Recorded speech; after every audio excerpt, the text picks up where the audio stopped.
Hello ladies and gentlemen, and welcome back to my channel Tic Tac Toe. I'm your host Ibim Farhan, and today I'm reviewing the Corsair Kata Pro gaming mice, which I have just done an first impression unboxing video a few days back, so I would definitely recommend that you check it out, and I will leave the link somewhere above.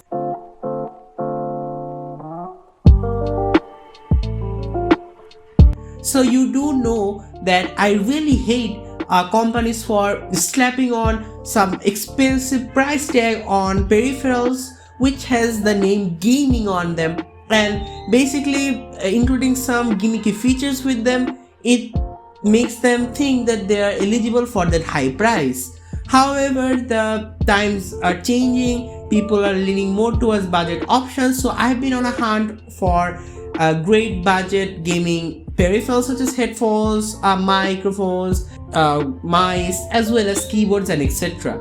So the Corsair Kata Pro coming at around 1600 takas seemed like a pretty good deal to me, but does it perform enough? Let's find out.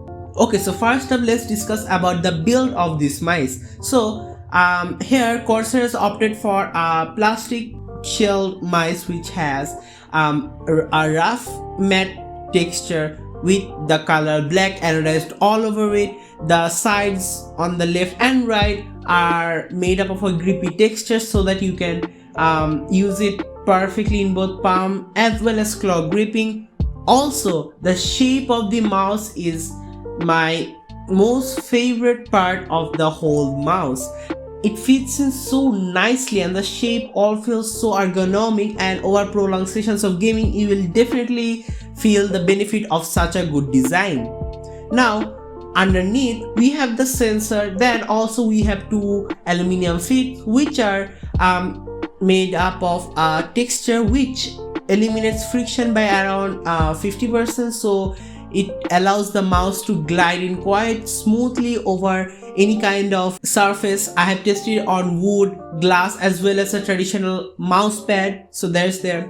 Now let's talk about the button situation. So we have 6 reprogrammable buttons as I said earlier in my first impressions video, and those 6 are reprogrammable to whatever you want, including the primary left and right buttons. Now all the buttons here are made up of Omron switches which are rated for 50 million clicks. However, in real life I would definitely say that they are eligible for lasting you around 2 to 3 years, and considering the price you are paying for it, that's pretty good.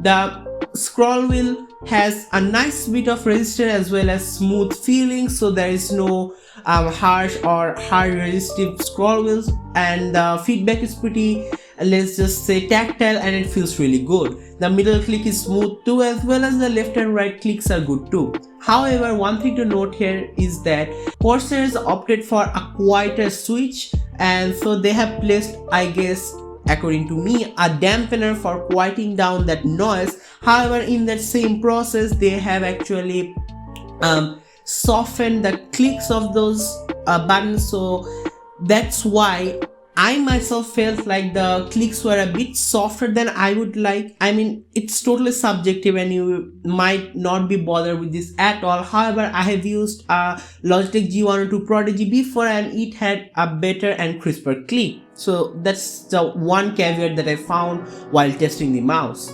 Now that we are done with the build, let's talk about the performance. So here Corsair has opted for a 12400 dpi optical sensor which has a polling rate of 1000 Hz. The tracking was fairly accurate, was smooth enough, and I haven't noticed any kind of issues while tracking on weird surface such as clothing or wooden surface and etc. So now we know the build, now we know the performance. So what's there to talk about then? Well, it's a gaming mouse, we gotta talk RGB. So here Corsair has opted for a pretty subtle RGB, and I would say that I really like the matte black subtle look. I mean, I know they're actually targeting a stealthy aesthetic and I am all in that. I mean, I know most gamers like those crazy RGB, and definitely this mouse is not for them. There are even more budget options with much better RGB lighting, However, I really like that as it also has a certain amount of granularity in terms of customization, and also as it's subtle enough that it doesn't actually look like it's some crazy alien like stuff, and it legit feels aesthetically pleasing. So that was all that I had to say about this mouse.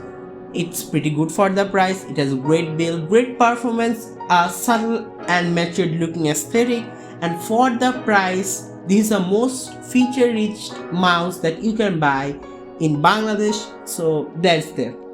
So hope you guys enjoyed the video. Please do subscribe and leave a like down below, and that's me signing off. See you in the next one, and please don't forget to ring the notification bell so that you can be notified the next time I upload an amazing video just like this one.